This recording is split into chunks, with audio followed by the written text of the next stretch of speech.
The invisible thread. The first signs were subtle. A recurring business dinner that always ran late. New cologne. The sudden interest in quantum computing, a field Vincent had previously dismissed as too theoretical for his practical software development mind. Naomi Gardner watched her husband of 8 years from across their kitchen island, noting how his fingers nervously tapped against his coffee mug. At 37, she had built her reputation as one of Silicon Valley's most perceptive venture capital analysts. Those same analytical skills were now turning inward, assembling the puzzle pieces of her unraveling marriage. The investor meeting went well, Vincent said, not quite meeting her eyes. We might actually get this seed funding. That's wonderful, Naomi replied, her voice measured despite the hollow ache in her chest. Quantum encryption is a competitive space. Who else is on your founding team again? Just me and Olivia for now. You remember her from the tech conference in Austin? Olivia Reeves, the brilliant physicist with the melodic laugh and eyes that lingered too long on Vincent during the conference dinner. Naomi remembered perfectly. Of course. Impressive credentials. Later that evening, while Vincent showered, Naomi sat cross-legged on their bed with her laptop. It took only 20 minutes to confirm what 6 months of intuition had already told her. The email trail between Vincent and Olivia revealed not just a business partnership, but an affair. One that had begun 3 months before they decided to launch Quantum Lock together. What struck Naomi wasn't the betrayal itself, but the technical details they discussed about their startup. Quantum encryption was actually her specialty, the very field she had tried to interest Vincent in for years, only to be dismissed with his trademark smile and a gentle, "Too abstract for my entrepreneurial brain, darling." Now here he was, building a company in her area of expertise with a woman who had clearly awakened both his professional and personal interests. Naomi closed the laptop, a strange calm settling over her. Most people would scream, throw things, demand explanations. Instead, she found her mind working with a cold, precise clarity she typically reserved for evaluating promising startups. The next morning, she called her oldest friend, Daniel Westfield, who worked as a private investigator specializing in corporate matters. I need everything on a startup called Quantum Lock. Business plan, investor deck, financial projections. And I need it quiet. Naomi, are you okay? Daniel's voice carried years of concern and friendship. I'm better than okay, she replied, surprised to find it wasn't entirely a lie. I'm just gathering information. 3 days later, Naomi sat in a private room at her bank, reviewing the incorporation documents Daniel had obtained. Quantum Lock had potential. Vincent's software integration skills paired with Olivia's theoretical quantum knowledge created a solid foundation. But they had critical blind spots in their security architecture and market positioning. Blind spots that Naomi could see clearly. The sensible response would be divorce papers and a competing startup. But as Naomi studied their business model, a different strategy emerged. One that would require patience, financial acumen, and absolute discretion. Miss Gardner? The bank officer returned with the paperwork. I've set up the anonymous LLC as requested. All investments can be channeled through this entity with complete privacy. Naomi signed the documents with steady hands. She wasn't going to destroy what Vincent and Olivia were building. She was going to own it. That evening, when Vincent mentioned he would be working late again, Naomi simply smiled and kissed his cheek. Do what you need to do, she said, watching confusion flicker across his face at her lack of questions. As his car pulled from their driveway, Naomi opened her laptop and began drafting an email to a former colleague who now ran a venture capital firm specializing in quantum technologies. I've identified a promising investment opportunity, she wrote. But I'd like to approach this one differently. Let me explain. The invisible thread that would eventually tether Vincent and Olivia's future to her own had just been cast into the waters of Silicon Valley's startup ecosystem. Now Naomi would wait patiently for them to swim into her net. The shadow investor. 3 months after discovering Vincent's betrayal, Naomi sat in the back row of a downtown conference room, watching her husband and his lover pitch to a room of potential investors. She wore large sunglasses, her auburn hair tucked under a stylish hat. Just another anonymous venture capitalist among many. Quantum Lock's proprietary algorithm offers unparalleled security while maintaining processing efficiency, Vincent explained, his voice carrying the confident resonance that had first attracted her years ago. On screen, the elegant slides showcased their quantum encryption technology. Beside him, Olivia Reeves looked polished in a tailored navy suit, her blonde hair pulled back into a sleek ponytail as she fielded technical questions with impressive precision. Together, they made a compelling team. Naomi felt the strange duality of pride and betrayal watching them. The technology was genuinely innovative, exactly the kind of startup she would normally champion. Yet it was built on the foundation of her broken marriage. Any questions? Vincent asked the room. Naomi remained silent, making a note in her portfolio. Through her shell company, Blue Horizon Ventures, she had already acquired 15% of Quantum Lock through secondary markets and early employees selling shares. The founders remained unaware that their growing list of investors included the very woman they had betrayed. After the presentation, Naomi slipped out before Vincent could spot her. In the sleek downtown office she maintained separate from her regular work, she met with Daniel. They're seeking another round of funding, she explained, spreading documents across her desk. Their initial product launch exceeded expectations, but they're hitting scaling issues. Daniel studied her with concern. Naomi, it's been months. Are you sure this is what you want? Wouldn't it be simpler to just confront Vincent? Naomi removed her sunglasses, revealing eyes that were clear and focused. This stopped being about Vincent weeks ago. Quantum Lock has genuine potential, but they're making critical mistakes. Their security protocol has a fundamental flaw that Olivia's theoretical approach hasn't identified. She pulled up a complex diagram on her tablet. They need someone who understands both the quantum theory and practical implementation. They need me, so this is about proving your worth? Daniel asked. It's about building something extraordinary, Naomi replied.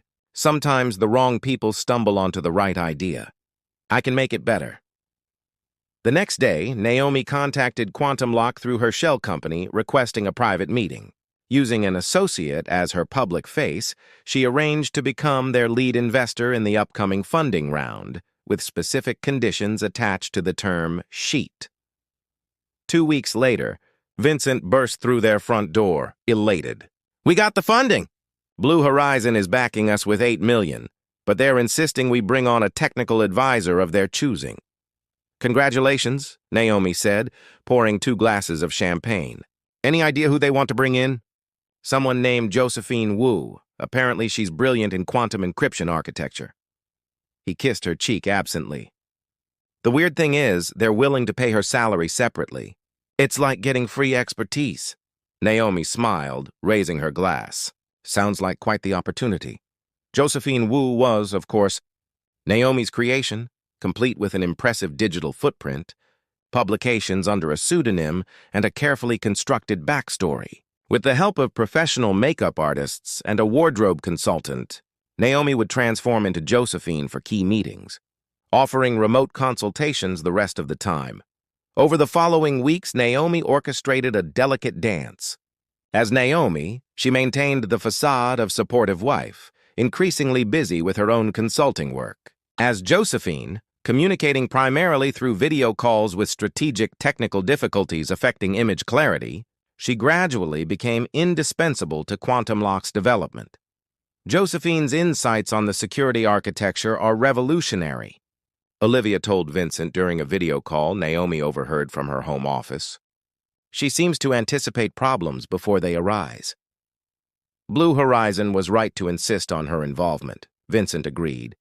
Though I wish she weren't so reclusive. Only meeting in person once a month makes collaboration challenging. As both Naomi and Josephine, she was working double the hours of anyone else involved with Quantum Lock. Yet, strangely, she found herself thriving under the pressure. For the first time in years, her full technical capabilities were being utilized, her strategic vision implemented without compromise. By the time Quantum Lock secured its second major client, Blue Horizon Ventures, Naomi's company, had acquired 34% ownership.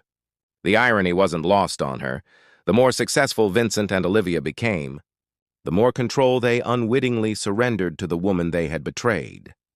On their wedding anniversary, Vincent canceled dinner plans, citing an emergency meeting with Olivia about their largest potential client yet. Naomi accepted his apology with gracious understanding, then changed into professional attire and transformed herself into Josephine Wu for an unexpected video consultation with the Quantum Lock team. "We need to rethink the entire approach to this client," she told them, watching their expressions through her laptop screen. "Here's what we're going to do instead." As she guided the company that should have been hers from the beginning, Naomi realized the ground beneath her feet had shifted. This was no longer about revenge or even justice. She was building something remarkable, albeit through extraordinary deception, and she was only just getting started. Pawns and players. 6 months into Naomi's elaborate scheme, Quantum Lock had evolved from a promising startup into an emerging industry leader. Their quantum encryption protocol had secured 2 government contracts and was being evaluated by major financial institutions. The company had grown from 3 employees to 22, with plans to double that number within a year, all under the invisible guidance of Naomi Gardner. On a crisp autumn morning, she arrived at Quantum Lock's new offices in her Josephine Wu disguise. Subtle facial prosthetics, glasses, a straight black wig, and carefully altered posture making her unrecognizable even to her husband. These monthly in-person visits always carried risk, but they were necessary to maintain the illusion. "Josephine, we've been eager for your visit," said Olivia, extending her hand. Up close, Naomi could see the genuine enthusiasm in the younger woman's eyes. Despite everything, she couldn't bring herself to hate Olivia. In another reality, they might have been colleagues, perhaps even friends. "The Robertson contract needs your review," Vincent said, walking toward them. He looked tired but happy, the familiar signs of an entrepreneur riding the startup roller coaster. "Your last protocol adjustment saved us from a critical vulnerability." "Just doing my job," Naomi replied in Josephine's carefully practiced voice, slightly lower, with a subtle accent that made her natural speaking patterns unrecognizable. Throughout the day, she observed Vincent and Olivia together. Their relationship had a professional gloss in the office, but Naomi caught the small tells, the lingering touch when passing documents, the private smiles, the unconscious mirroring of postures. They were still very much involved, yet something else was apparent. Their relationship was straining under the weight of Quantum Lock's success. Twice she witnessed tense whispers about strategic decisions. Disagreements quickly shelved when others approached. During the executive team meeting, Naomi, as Josephine, presented her analysis of their security architecture. "Your current approach has 2 fundamental weaknesses," she explained, indicating complex diagrams on the screen. "We need to implement these changes before approaching larger clients." Olivia nodded enthusiastically, but Vincent frowned. "That would delay our timeline by weeks." "Better a delay than a security breach," Naomi countered. "Josephine's right," Olivia said. "We can't risk our reputation on an accelerated timeline." The tension between them was palpable. After the meeting, Naomi lingered outside the conference room, overhearing their heated discussion. "You always take her side," Vincent said. "Since when did we cede control of our company to an outside consultant?" "Since her expertise has been consistently right," Olivia shot back. "This isn't about sides, Vincent. It's about building the best product." That evening, as Naomi removed her disguise in the privacy of her hotel room, she contemplated the growing fractures within Quantum Lock's leadership. Through Blue Horizon, she now controlled 42% of the company, not yet a majority, but close enough that any significant dispute among the founders could tip control her way.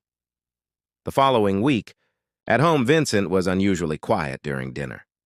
"Is everything all right?" Naomi asked, already knowing the answer. "Just company stress," he replied, pushing food around his plate. "Sometimes I feel like I'm losing grip on my own vision." A pang of something unexpected, sympathy perhaps, flickered through Naomi. "Any specific issues?" Vincent hesitated, then sighed. "Olivia and I are increasingly at odds over development priorities. And our technical advisor, while brilliant, is reshaping the company in ways I hadn't anticipated." Sometimes the best ideas come from unexpected sources, Naomi offered. I suppose? Vincent looked at her with a hint of regret. I've been absent lately. Preoccupied. I'm sorry for that. The sincerity in his voice caught her off guard. For a moment, she imagined telling him everything, the discovery of his affair, her elaborate scheme, the double life she'd been living. But the moment passed. We all do what we must, she said instead. 3 days later, Naomi received an urgent call from Daniel. You need to see this, he said, forwarding an email chain he'd intercepted between Vincent and a competitor. Reading it, Naomi felt ice form in her stomach. Vincent, frustrated by his diminishing influence, was considering selling his shares and intellectual property rights to Quantum Lock's largest competitor, a move that would devastate the company and everyone who worked there. He wouldn't, Naomi whispered, but the evidence was clear. That night, when Vincent mentioned a weekend business trip, Naomi checked his calendar through the shared system she still had access to. The meeting wasn't with clients, as he claimed, but with executives from the competing firm. The chessboard had suddenly shifted. Her husband was preparing to sacrifice the company and everyone in it, including Olivia, to salvage his wounded pride. Naomi picked up her phone and dialed Olivia's number directly. For the first time ever, this is Naomi Gardner, Vincent's wife, she said when Olivia answered. We need to talk. It's about Quantum Lock's future. The silence on the other end stretched for several heartbeats. I'm listening, Olivia finally responded, her voice tight with surprise and wariness. Not over the phone, Naomi replied. Meet me tomorrow at the Westfield Gallery noon. Come alone.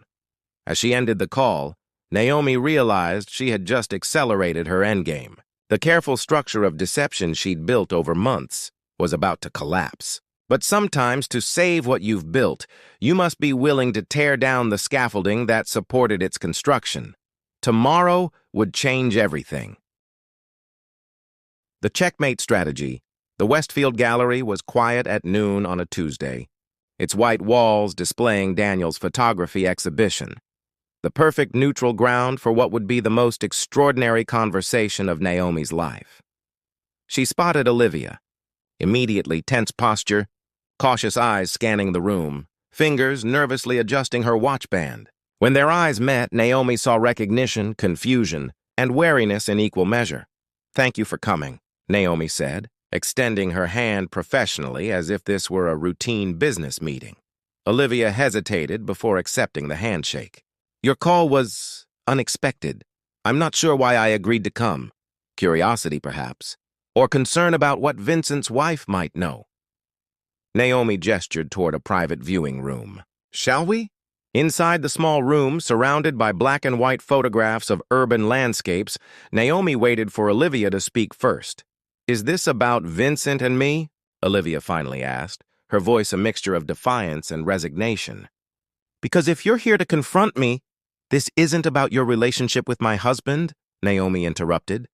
It's about Vincent's plan to sell his shares and intellectual property to Axiom Technologies. Olivia's face paled. That's impossible. We have non-compete clauses, proprietary protections, which he's found loopholes for. Naomi placed a folder on the small table between them. These are copies of communications between Vincent and Axiom's CEO. They meet this weekend to finalize terms. As Olivia scanned the documents with increasing alarm, Naomi studied her reaction. The betrayal etched across her features was painfully familiar. Why would he do this? Olivia whispered. We're on the verge of breakthrough success. His influence in the company has been diminishing. Your technical advisor's recommendations frequently overrule his judgment. His pride is wounded. Olivia looked up sharply. How do you know so much about our internal dynamics? The moment of truth had arrived. Naomi took a deep breath. Because I am your technical advisor. She removed her glasses, meeting Olivia's gaze directly. Josephine Wu doesn't exist. She's a character I created to gain influence in Quantum Lock after discovering your affair with Vincent. Shock, then disbelief, then dawning recognition crossed Olivia's face as she mentally overlaid Josephine's features onto Naomi's. That's not possible, she said, but her voice lacked conviction. The expertise, the protocols, the quantum encryption was my specialty long before you met Vincent, Naomi explained. He dismissed my interest in the field for years. The irony wasn't lost on me when I discovered you'd convinced him of its potential. Olivia stood abruptly, pacing the small room. So this entire time you've been... What? Sabotaging us from the inside? Quite the opposite. I've been making quantum locks stronger, Naomi countered. Every protocol improvement, every security enhancement, those came from me. I could have destroyed the company many times over. Instead, I built it into something exceptional, through deception and manipulation. Yes, Naomi didn't flinch from the accusation. My methods were extreme, but my contributions were genuine. Olivia stopped pacing, her analytical mind visibly processing this revelation. Blue Horizon Ventures? My shell company. I currently control 42% of Quantum Lock. My God. Olivia sank back into her chair. This is insane. Perhaps, Naomi acknowledged. But at this moment, I'm also your only ally against Vincent's betrayal. For several minutes, silence hung between them as Olivia processed everything. Naomi waited patiently, knowing the brilliant physicist needed time to recalibrate her understanding of the past year. Why tell me now? Olivia finally asked. You could have let Vincent destroy everything and then picked up the pieces yourself. Because despite everything, I believe in what Quantum Lock can become, Naomi answered honestly. And because you deserve to make informed choices about your future, something neither Vincent nor I allowed you previously. Olivia's laugh held no humor. So what's your proposed solution? More deception? More manipulation? Transparency, actually. Naomi leaned forward. I propose we confront Vincent together. Stop him from selling to Axiom, then restructure Quantum Lock's leadership. With you in control? With earned positions based on actual contributions, Naomi clarified. My technical expertise as Josephine has been invaluable. You've said so yourself repeatedly. That doesn't disappear just because you now know my real name. Olivia stood again, moving to study one of Daniel's photographs, a bridge spanning across a deep ravine, half in shadow, half in light. He'll deny everything, she said quietly. Not if we approach him with irrefutable evidence and a united front. Naomi joined her by the photograph. Vincent responds to strength. Together, we represent a formidable challenge to his plans. Olivia turned to face her, eyes searching Naomi's with new understanding. You still love him, don't you? Despite everything. The question caught Naomi off guard. Did she? The man she had married was different from the one who had betrayed her, who now planned to betray Olivia and the entire company. I love what we built, she answered carefully. Both my marriage and now Quantum Lock. I'm not willing to watch either be destroyed through carelessness. After a long moment, Olivia extended her hand. I don't trust you fully. I'm not sure I ever could. But I believe you're right about Vincent's plans, and I won't let him sabotage everything we've worked for. Naomi accepted her hand, feeling the strange symmetry of the moment. Then let's prepare for the confrontation. 2 days later, they were ready.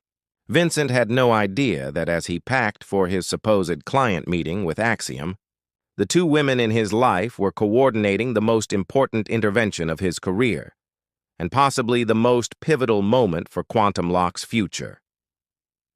As she watched Vincent moving around their bedroom, placing items in his overnight bag, Naomi felt an unexpected calm. Tomorrow would bring chaos, recrimination, and painful truths, but it would also bring clarity. Vincent, she said, causing him to look up. Whatever happens tomorrow, remember that choices have consequences. But they also create opportunities for redemption. He frowned, confused by her cryptic statement. Are you all right? You've been saying odd things lately? I'm fine, she replied with a small smile, just contemplating the nature of truth and deception. Tomorrow, the elaborate game she had constructed would end. Whether they would all emerge as victors or casualties remained to be seen. Beyond vengeance. The morning of the confrontation dawned clear and bright, a stark contrast to the emotional storm brewing within Naomi. She arrived at Quantum Lock's headquarters early, meeting Olivia in the conference room where they had arranged for Vincent to join them before his flight. Are you ready for this? Olivia asked, uncharacteristic nervousness evident in her voice. "As ready as anyone can be to dismantle a year of careful deception," Naomi replied, arranging documents on the table, evidence of Vincent's communication with Axiom, proof of her identity as Josephine Wu, and Blue Horizon's ownership stakes. When Vincent entered the room 15 minutes later, his confusion at seeing his wife and lover together was evident. "Naomi, what are you doing here?" "Sit down, Vincent," Naomi said calmly. "We have much to discuss before your meeting with Axiom Technologies." His face paled slightly, but he quickly composed himself. "I don't know what you're talking about." "Please," Olivia said, sliding the evidence folder toward him. "Don't make this worse with denials." For the next hour, they methodically dismantled Vincent's defenses. First, confronting him with evidence of his planned betrayal of Quantum Lock. Then, as his protestations weakened, Naomi revealed her dual identity as Josephine Wu and her controlling interest through Blue Horizon Ventures. Vincent cycled through shock, anger, disbelief, and finally, a strange sort of admiration as the full scope of Naomi's strategy became clear. "You orchestrated all of this?" he asked, gesturing between them. "For what?" "Revenge? Initially, perhaps," Naomi acknowledged. "But it evolved into something else. I saw the potential in what you and Olivia had started, and I wanted to be part of it, even if from the shadows." "You could have just joined us openly," Vincent said. "You didn't have to create this elaborate charade," Olivia laughed incredulously. "Would you have welcomed your wife into the company you started with your mistress?" "Be honest, Vincent." His silence was answer enough. "The question now," Naomi continued, "is where we go from here. Quantum Lock stands at a crossroads. With my shares and Olivia's combined, we control the company's future. You have a choice to make." Vincent leaned back, studying both women with new eyes. "I'm listening." "Option 1. You proceed with your plan to sell to Axiom. We block the sale legally, expose your attempted breach of contract, and you lose everything, including your reputation in an industry built on trust." Vincent's jaw tightened, but he remained silent. "Option 2, Naomi continued, we restructure Quantum Lock's leadership. I step in officially as Chief Security Architect, the role I've effectively been playing as Josephine. Olivia remains as Chief Science Officer. You transition to a business development role, leveraging your considerable talents for relationship building rather than technical oversight." "And our personal lives?" Vincent asked quietly.